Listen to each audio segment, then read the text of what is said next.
Bonjour à toutes, bonjour à tous, c'est Ariel Blanc du blog La fiancée des étoiles. J'espère que ça va, que vous êtes en pleine forme.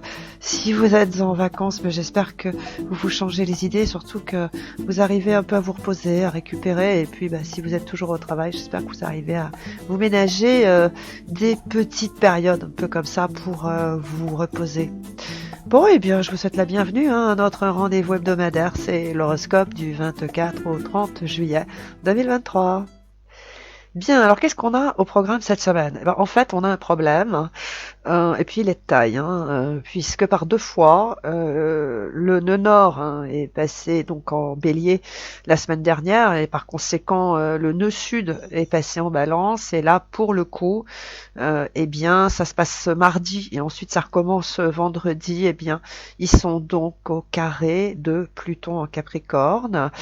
Alors, contrairement à ce qui est dit, le nœud sud en balance et le nœud nord en bélier, c'est pas une bonne nouvelle.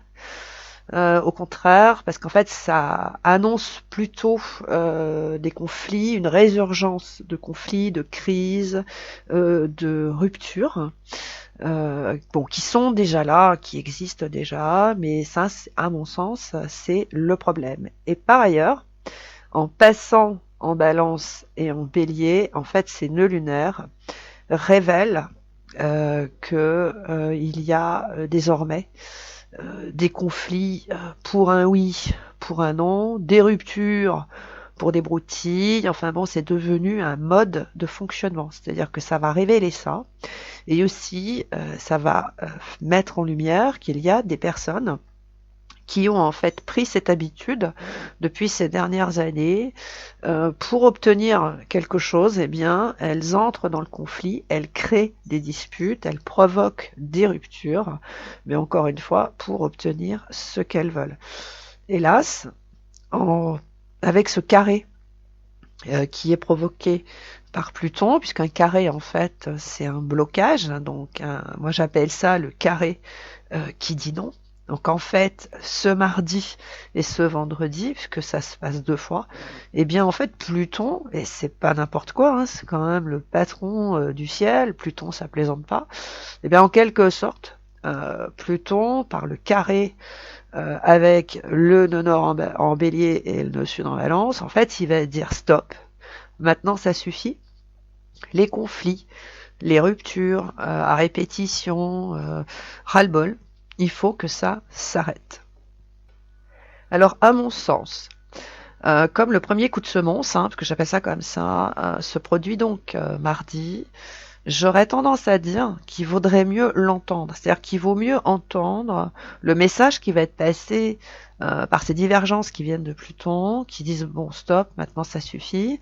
Alors pourquoi ça suffit? Parce qu'en fait un carré, outre le fait que c'est un blocage, en fait ça indique que on est dans une impasse et pour en sortir, il faut faire un choix, mais qui a forcément des conséquences. Alors, bien évidemment, un choix qui provient de Pluton a des conséquences bien plus importantes que si c'est un choix qui vient d'une dissonance mercurienne. Parce que un blocage qui vient de Mercure, c'est pas bien grave. Et le choix pour en sortir, il y a des conséquences, mais ça dure 3 semaines puisque Mercure ne reste pas très longtemps dans un signe. Une fois qu'il est passé dans le signe d'après, tout rentre dans l'ordre. Là, pour le coup, c'est quand même toute autre affaire, puisque c'est Pluton. Donc effectivement, les choix pour sortir de ce blocage, de cette impasse provoquée par ces conflits à répétition et ces ruptures, vont effectivement avoir des conséquences beaucoup plus lourdes, c'est sûr, mais il faut quand même se méfier. Et je vais vous expliquer pourquoi, parce qu'en fait, il faut savoir que nous avons pas que ce carré qui vient de Pluton, on a également d'autres combinaisons planétaires qui se trouvent en plus en affinité avec Pluton en Capricorne. Donc effectivement, je pense que les personnes, alors tout le monde n'est pas comme ça, mais effectivement, il y a quand même des personnes qui ont tendance à prendre l'option du conflit, de la dispute, d'aller jusqu'à la rupture pour obtenir satisfaction. Il faut quand même reconnaître, bien que ce soit extrêmement dérangeant et que ça plaise pas à tout le monde, ça fait plusieurs années que ce concept est en place, c'est-à-dire que désormais c'est devenu un réflexe pour certaines personnes. Encore une fois, j'insiste, pas pour tout le monde, mais il faut quand même reconnaître une réalité, c'est-à-dire qu'il y a des personnes désormais qui systématiquement, dès que ça va pas, pour obtenir ce qu'elles veulent, elles créent un conflit qui peut aller jusqu'à la rupture parce que pour elles c'est un mode de fonctionnement. Et donc là, pour le coup, avec ce carré de Pluton, ça va inciter quelque part les personnes qui subissent cela, ces conflits à répétition, ces ruptures, etc., un peu ce chaos, parce que c'est quand même un peu de ça dont il s'agit, à dire maintenant, stop, ça suffit. Et donc, à mon sens, il est vraiment, vraiment recommandé d'entendre ce stop, ça suffit. Pourquoi? Parce qu'en fait, eh bien, cette semaine, nous avons Uranus, qui est en Taureau, qui est opposé à la Lune en Scorpion, et la même chose se produit avec Jupiter, qui est également en Taureau, et qui est également opposé à la Lune en Scorpion. Et on peut tourner et virer dans tous les sens. Une opposition, ça provoque forcément une rupture. Oui, mais pour le coup, là, ça va être une rupture qui va être provoquée par un esprit raisonnable. Pourquoi? Parce que nous avons Mars qui est en Vierge. Et ça, c'est pareil. On peut retourner le truc dans tous les sens. Mars en Vierge induit à prendre une décision de rupture parce que c'est le plus raisonnable, c'est le plus sage. Et par ailleurs, nous avons également Saturne qui est dans le circuit et en ce qui le concerne, il rappelle que ça fait bien trop longtemps que ces conflits, ces disputes, ces ruptures s'éternisent, ça fait trop longtemps que c'est dur, ça devient trop lourd à porter et par ailleurs, eh bien cela demande trop d'efforts, trop de sacrifices pour certaines personnes. Car là aussi, bien que ça dérange les esprits bien pensants, c'est quand même une réalité. Au tout départ, je rappelle quand même que c'est Pluton qui dit stop, maintenant ça suffit, les conflits ras-le-pompon, très bien, mais Jupiter et Uranus qui sont en Taureau sont en affinité avec Pluton en Capricorne. C'est la même chose pour Mars en Vierge. Il se produit le même effet avec la Lune en Scorpion et également avec Saturne qui est dans les Poissons. Donc on peut tourner, virer dans tous les sens, contester, s'énerver, taper des pieds, hurler, provoquer une crise. Ces combinaisons planétaires en Taureau, en Scorpion, en Vierge, en Poisson, sont tout à fait en accord avec Pluton en Capricorne qui va dire stop les conflits, ras-le-bol. Et si effectivement il est vraiment nécessaire d'entendre ce message et de calmer le jeu au niveau des conflits et d'arrêter d'utiliser cette option pour obtenir quelque chose, eh bien c'est parce qu'encore une fois, les personnes qui sont autonomes, qui sont en quête de paix, eh bien elles vont s'appuyer sur cette combinaison planétaire qui induit effectivement à provoquer une rupture. Mais pourquoi? Parce que c'est plus raisonnable, c'est la décision la plus sage. Donc en fait, eh bien, les personnes qui ont tendance à provoquer des conflits, des ruptures, des disputes à n'en plus finir depuis plusieurs années et qui pourraient être tentées d'en remettre une couche avec le nœud nord en balance, le nœud nord en bélier et le nœud sud en balance, qui pourraient être comme ça tentées de se dire bah tiens, là, on va continuer, on va en remettre une couche. On va remettre la gomme, on va provoquer des conflits parce que ça va le faire, je vais obtenir ce que je veux.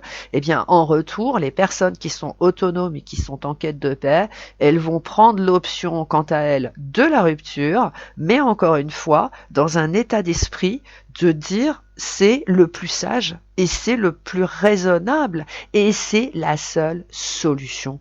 Et pourquoi c'est la seule solution? Parce que la Vierge est un signe qui apporte des solutions au problème. Ça, il faut pas l'oublier parce qu'on a tendance à dire ouais, la Vierge, c'est une fée du logis, c'est un signe qui est ultra méticuleux. Ouais, mais bon, ça va bien. C'est pas que ça. Hein, c'est trop réducteur. Il faut bien comprendre que la Vierge est le signe qui apporte les solutions aux problèmes. Et là, c'est Mars. Donc là, les conflits, les ruptures peuvent effectivement être un problème pour les personnes qui sont en quête de paix et qui sont autonomes et puis en quelque sorte d'autres chats fouettés. Et pour elles, la rupture va être la solution. Voilà, ça, il faut bien le comprendre. Et par ailleurs, Il faut pas perdre de vue que la Lune est en Scorpion, c'est elle qui est à la manœuvre, et donc on peut dire ce qu'on veut du Scorpion, puisque désormais c'est un signe qui est très décrié, il n'a plus aucune qualité, il est affublé de tous les défauts de la Terre. Je veux bien. Mais ça, c'est pareil. Le Scorpion, effectivement, il peut se montrer impitoyable, mais quand c'est fini, c'est fini.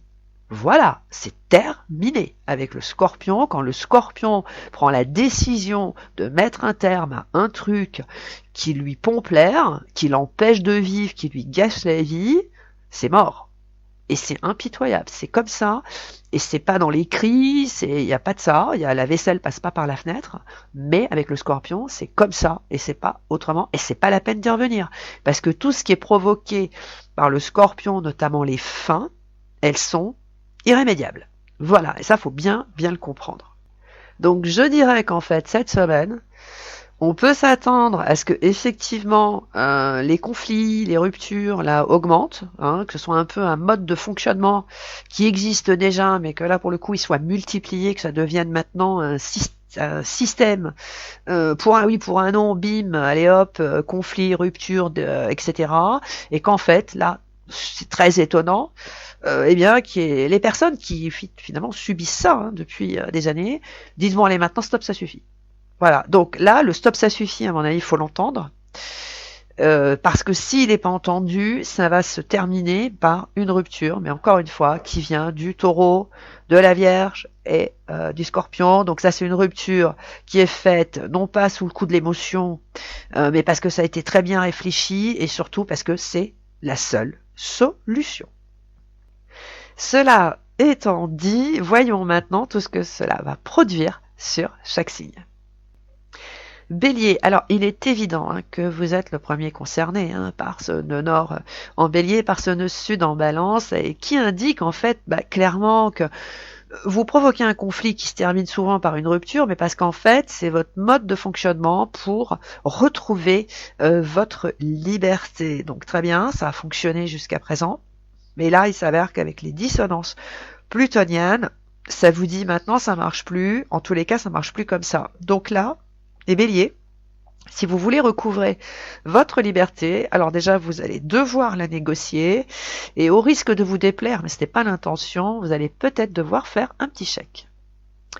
Taureau, alors voilà, un truc qui n'était pas prévu au programme, qu'une personne que vous avez certainement oublié depuis belle lurette pourrait soudainement comme ça réapparaître. Alors évidemment, elle va pas être accueillie à bras ouverts, mais c'est pas pour autant qu'elle va rebrousser chemin. Donc là, les taureaux, mais qu'est-ce que ça vous dit? Ça vous dit que vous allez être contraint de faire ce qu'on n'avait pas fait en temps voulu, à savoir une rupture avec son lot d'explications qui ne servent à rien, bien sûr, mais qui ont quand même le mérite de mettre les choses au clair.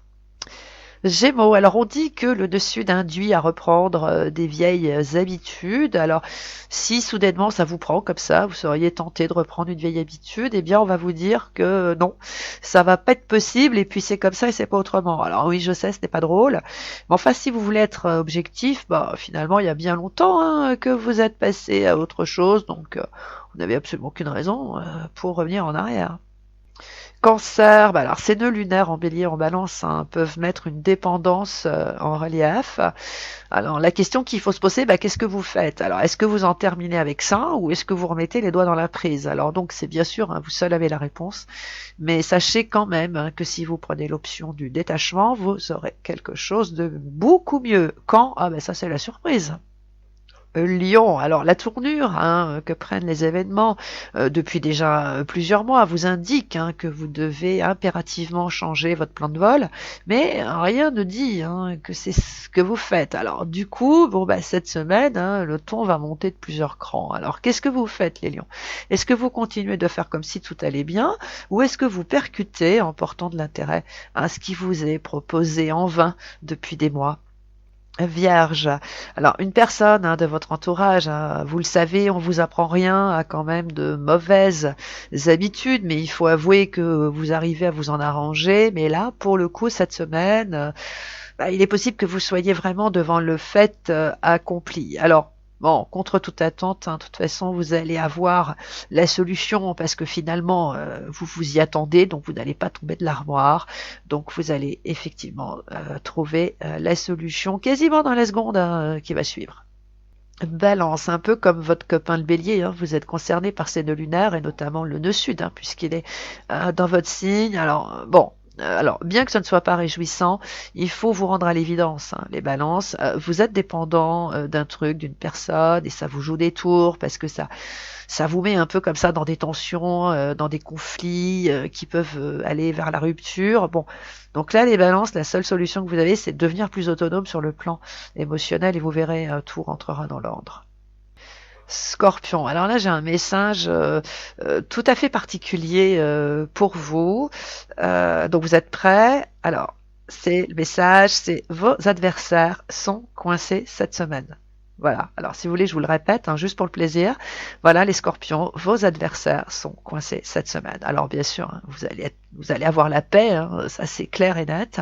Alors bien sûr, hein, ce genre de présage peut en surprendre plus d'un, mais je pense que vous comprenez ce que je veux dire. C'est pourquoi je ne m'étendrai pas plus sur le sujet.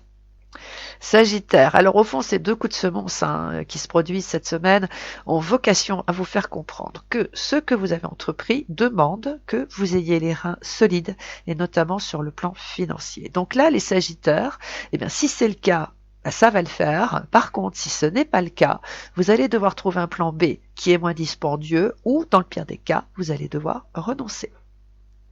Capricorne. Alors, tout le monde le sait, hein, vous êtes le signe le plus autonome du zodiaque et c'est pour cela que certaines personnes s'accrochent à vous. Mais là, il est bien possible que vous en ayez assez et puis dans la foulée, vous fassiez comprendre un peu plus durement que d'habitude que vous en avez ras-le-bol de ces personnes qui sont accrochées à vous, qui sont dépendantes de vous. Ça va vous saouler, clairement, ça va être ça. Alors, mais pourquoi vous allez couper les ponts? Parce qu'en fait, ces gens vous pompent votre énergie et par-dessus le marché n'en font rien de bien. Voilà, donc c'est pour ça que vous allez couper les ponts, point barre. Verseau, alors une personne peut soudainement changer de ton depuis que le nœud sud est en balance, le nœud nord est en bélier. Elle peut être beaucoup moins diplomate que d'habitude et soudain elle peut comme ça vous mettre la pression. À propos de quoi? À propos d'un mariage, à propos d'un engagement ou pour vous demander de vous investir beaucoup plus dans une relation, dans une situation, peu importe. Bon. Alors là, les Verseaux, bon, bien sûr, vous avez l'option de la rupture. Bon, c'est un choix qui va pas être facile parce qu'il a quand même des conséquences assez lourdes. Mais bon, c'est à vous de voir comment vous allez pouvoir gérer cette pression-là qui est en train de monter de plusieurs crans. Poisson, quelqu'un pourrait comme ça se souvenir de vous et réapparaître un peu comme une fleur. Enfin bon, c'est sans compter que vous n'êtes pas né de la dernière pluie et vous allez très certainement faire le rapprochement entre ce retour inopiné et puis votre nouvelle situation qui, il faut le dire, est plutôt prospère. Donc tout laisse à penser que vous n'allez pas donner suite ou que vous allez vous arranger pour mettre un terme à cette relation qui tenterait comme ça de remonter un peu au créneau. Voilà, c'était les horoscopes de la semaine. Alors, vraiment, je vous le recommande, au lieu de monter dans les tours, comprenez le sens profond des événements et aussi comprenez que provoquer des conflits, des ruptures, ça produit plus du tout les résultats espérés parce qu'en fait, ça induit des personnes qui sont en quête de paix, qui sont autonomes, à s'éloigner en fait. Voilà, parce qu'en fait, ça fait ça. Donc c'est pas que ces gens le font de gaieté de cœur. Ils aimeraient envoyer des messages, ils aimeraient échanger, continuer la relation, mais très franchement, s'ils s'éloignent, s'ils provoquent une rupture, c'est parce que voilà, ils en peuvent plus, ils sont au bout de leur rouleau et en fait, pour tout vous dire, ils n'ont plus la force, de supporter ces crises, ces conflits, cette pression, ces ruptures. Ils ont plus de force, ils sont au bout de leur rouleau, quoi. Voilà, donc en fait, ça va être s'il y a une rupture, c'est vraiment la seule solution qui va apparaître, mais encore une fois, elle peut parfaitement éviter dès l'instant où les conflits s'arrêtent. Cela étant dit, eh bien vous pouvez bien sûr consulter Aura, Bérénice, Célestine, Kéliana et tous les autres membres de l'équipe de Dial Voyance qui se feront une joie de répondre à toutes vos questions. En ce qui me concerne, je suis sur l'Audiotel le matin entre 10h et 12h en semaine, sauf le lundi et l'après-midi parfois, mais vous consultez le planning et vous saurez tout. Alors si vous aimez beaucoup l'Audiotel, eh bien vous pouvez consulter le 08 90 37 04 70 et puis si vous préférez les consultations en privé, vous composez le 01 84 07 04 48. Alors si vous le souhaitez, vous pouvez retrouver bien sûr cet horoscope et surtout les horoscopes mensuels et bien sûr les livres que j'ai écrits parce qu'ils vous expliquent exactement tout dans tous les sens sur tout ce qui se passe en ce moment sur le blog www.lafiancéedesétoiles.com. Et puis si ce n'est pas déjà fait, abonnez-vous à notre chaîne. Si ce podcast vous a plu, appuyez sur le pouce en l'air et surtout partagez-le avec vos amis sur Facebook, un peu partout, parce que en fait, ça augmente notre visibilité dans la jungle youtubienne. Voilà, je vous souhaite une excellente semaine et je vous retrouve la semaine prochaine. Ciao, bye bye.